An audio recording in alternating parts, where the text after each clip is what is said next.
inciso quinto, que as nulidades posteriores à pronúncia até o julgamento, você deve arguí-la no exato momento que iniciado o julgamento e apregoada as partes. Você vai pedir pela ordem, excelência, estou arguindo uma nulidade, eu quero que conste em ata a seguinte. Ele abre a palavra para você dizer qual é a sua nulidade. Pode ler o artigo 571, inciso 5º do Código de Processo Penal. Por gentileza.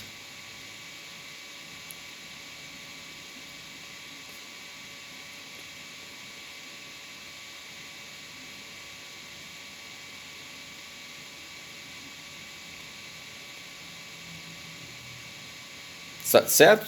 Tudo bem?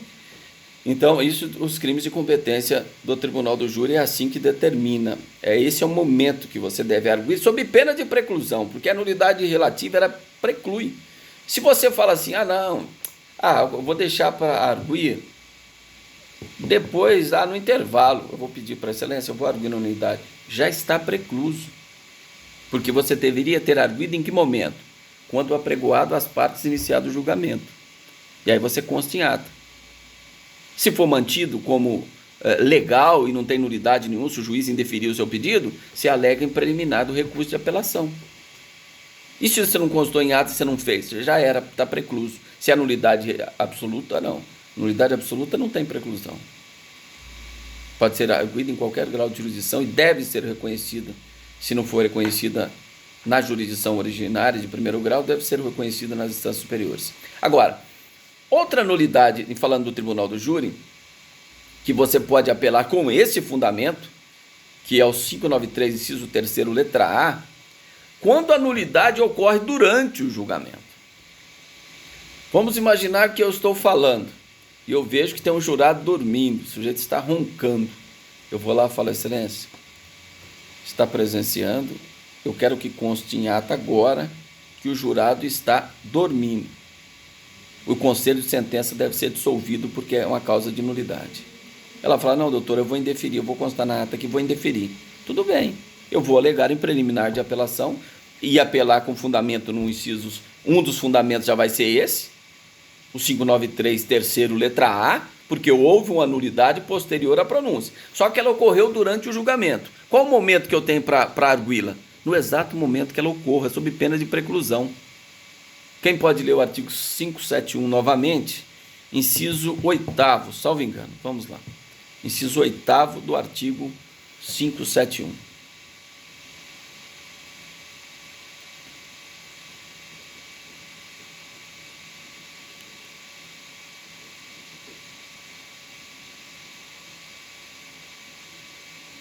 Tá certo? Então, olha, o jurado está dormindo, ocorreu agora a nulidade, eu tenho que arguir agora.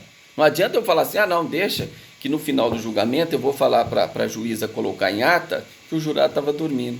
Fala, não, doutor, o senhor teria que ter arguido a nulidade no momento que ela ocorreu, nos termos do artigo 571, inciso 8º do Código de Processo Penal.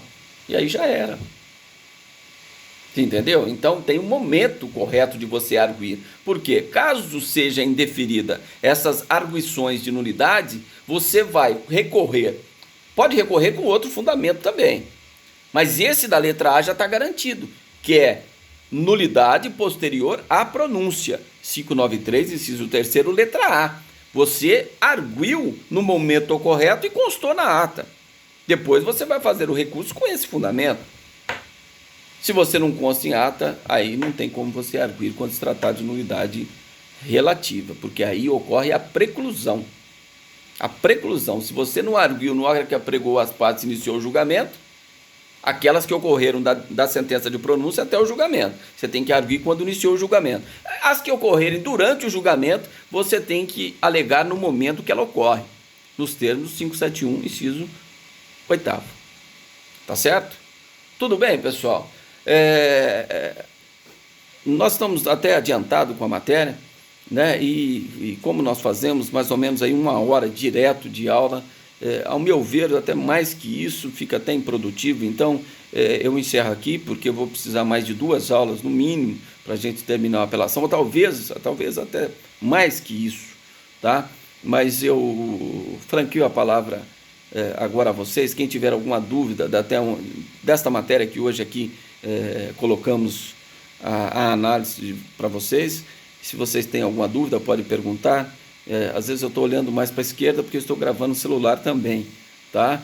E depois eu vou disponibilizar essas aulas como estou fazendo, está tudo no YouTube, Antônio Carlos de Oliveira, advogado, Advocacia Criminal. Quem for lá vai encontrar todas essas aulas lá disponibilizadas, tá certo? Talvez um acesso assim mais fácil para vocês, qualquer lugar que esteja, independente, só clicar no YouTube, já sai direto na aula, tá bom? Alguém tem alguma pergunta, alguma dúvida, algum esclarecimento sobre o que foi falado até agora? Quem tiver, fique à vontade, pode fazer a pergunta e responderei tranquilamente.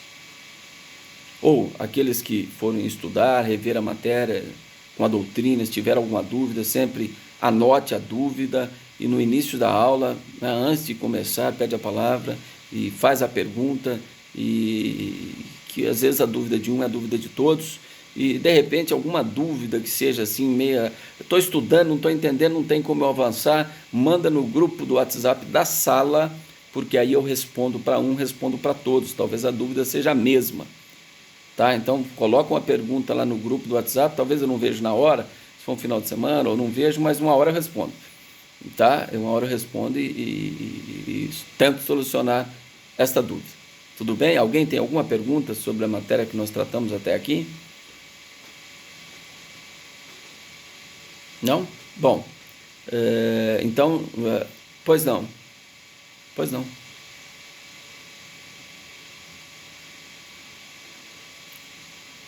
Ó, vamos fazer assim.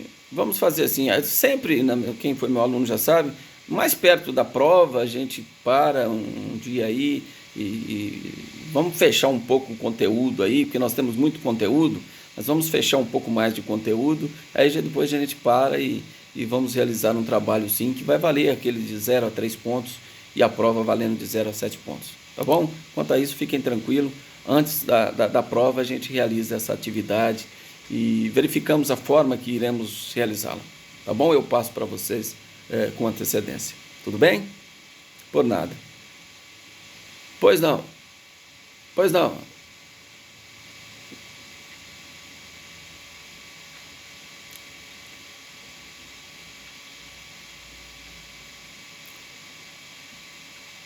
Dar o efeito suspensivo ao recurso que não detém esse efeito.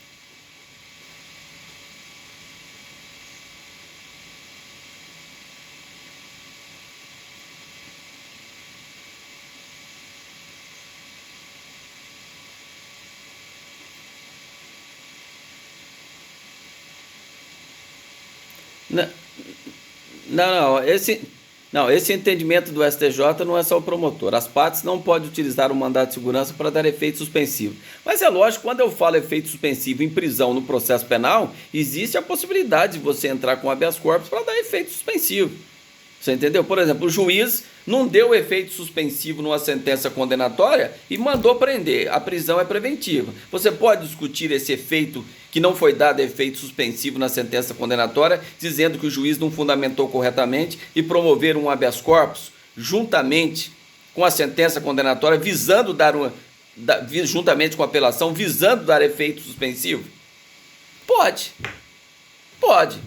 É lógico que aí você vai encontrar nós vamos chegar lá, mas você vai encontrar uma dificuldade, porque o tribunal vai falar assim, ó, você não pode utilizar o habeas corpus como sucedâneo de recurso. Mas talvez o tribunal não conheça o seu recurso, porque ele diz que vai apreciar no recurso de apelação, mas ele concede a ordem de ofício. Ele fala, ó, não vou reconhecer seu habeas corpus, porque você não pode usar habeas corpus como sucedâneo de recurso para tentar dar efeito suspensivo àquela sentença condenatória. Mas eu estou vendo a manifesta de ilegalidade, eu vou conceder a ordem de ofício. Por isso que às vezes vale tentar. Mas esse é o entendimento do STJ, porque a defesa sempre tem um habeas corpus que ele pode utilizar. Já o Ministério Público não. O Ministério Público não tem essa possibilidade de usar o habeas corpus em favor dele. Ele pode usar em favor do réu, conforme nós vamos estudar também sobre isso. Tá bom? Mas esse é o entendimento recente do STJ, que as partes não podem utilizar mais mandado de segurança para dar efeito suspensivo a um recurso que não detém este efeito. Tá? E a defesa sempre pode manejar o habeas corpus em caráter excepcional, porque talvez o tribunal fale que não é o recurso adequado, mas ele verifica que está diante de uma ilegalidade manifesta, ele mesmo concede o habeas corpus de ofício. Ele não conhece o seu, mas ele dá a ordem de ofício. Isso é possível.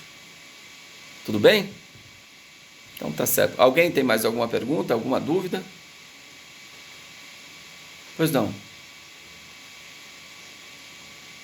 Sim. Então tá, entende o seguinte, tanto para o promotor quanto para a defesa, o certo é você delimitar o seu apelo, a extensão do seu apelo na peça de interposição, quando você diz para o juiz que você quer recorrer, certo? Agora, a defesa, vamos imaginar que a defesa não faz isso, ó, estou apelando, mas aí o juiz vai falar, mas peraí, você está apelando da sentença toda ou só de parte da sentença? Você não falou isso para o juiz, você só falou que quer apelar, com fundamento no artigo 593, inciso 1º.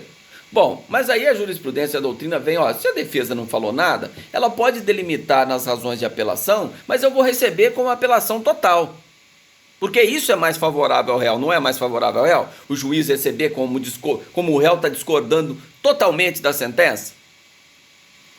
É mais favorável para o réu. Então, por isso que o juiz vai receber como apelação total. Já o Ministério Público, não. Ele é obrigado a delimitar o alcance do seu apelo na peça de interposição. Ele não pode deixar para fazê-lo depois nas razões. Então, se ele está dizendo que não se conforma com a sentença absolutória somente em relação ao crime, ele não pode, nas razões, pedir depois que o tribunal modifique para condenar o réu nos 2 crimes. Não, porque ele delimitou já na interposição. Tá certo? Então, para o Ministério Público, a delimitação do alcance do apelo, né, é na interposição. Para a defesa também, a gente recomenda que seja. Mas, para todos os efeitos, se a defesa não delimita, o juiz vai receber como inconformismo total. O que não é conveniente, eu não aconselho a fazer isso. Eu aconselho já a delimitar. Ó, estou recorrendo às minhas apelações, que eu lembro até hoje, eu sempre fiz isso. Estou apelando de forma plena, ou seja, discordando em totum do julgado. Desde a fixação do regime, a dosimetria, a condenação nesse crime, a condenação do outro crime. Então, estou discordando de tudo. E aí, depois das razões, eu explico essa discordância. Agora, para o promotor, não. Ele tem que delimitar na interposição. Não tem outra possibilidade. Tudo bem? Opa. Peraí, eu não entendi, tá ruim o áudio.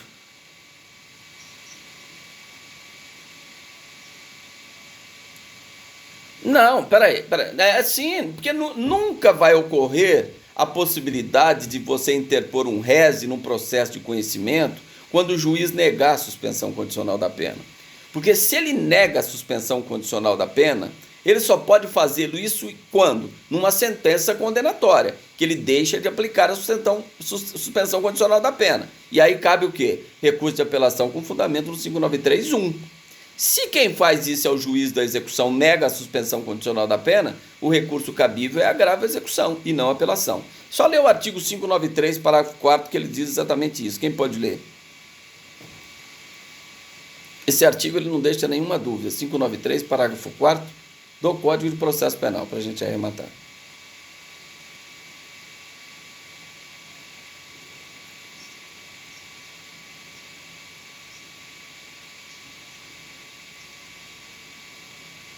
Certo? Ó, então, você vai falar, não, mas a suspensão condicional da pena cabe res, está lá no artigo 581. Mas espera aí, não é sentença condenatória? De sentença condenatória não cabe apelação? Então você não pode usar o res para recorrer parcialmente da decisão. Então, essa hipótese de suspensão condicional da pena em processo de conhecimento nunca será utilizada. Porque sempre o juiz vai negar a suspensão condicional da pena numa sentença condenatória. Não tem como ele negar antes. Ele vai negar só na sentença. E de sentença condenatória cabe apelação. Se o juiz que negou a suspensão condicional da pena é o juiz da execução, cabe agravo à execução. Então, essa hipótese não tem nenhuma aplicabilidade no 581 mais. Tudo bem? Tranquilo? Mais alguém tem alguma pergunta, alguma dúvida? Estou à disposição.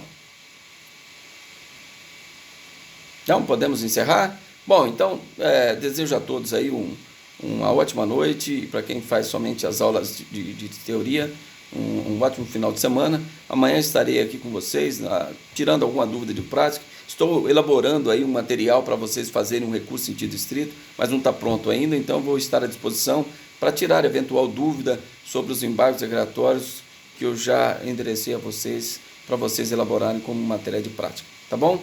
Então tá, eu vou finalizar, tenham todos uma boa noite.